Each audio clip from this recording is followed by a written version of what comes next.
We're looking at my keyboard, A1048 Apple keyboard prior to cleaning.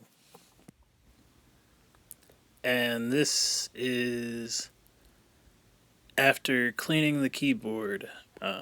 Washed all the keys in warm soapy water, rinsed them out, used some alcohol with Q-tips, and that enter key on the far right side right there, that had a red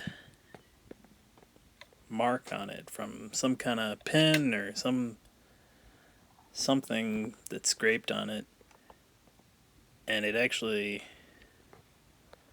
removed with the alcohol Q-tip quite nicely.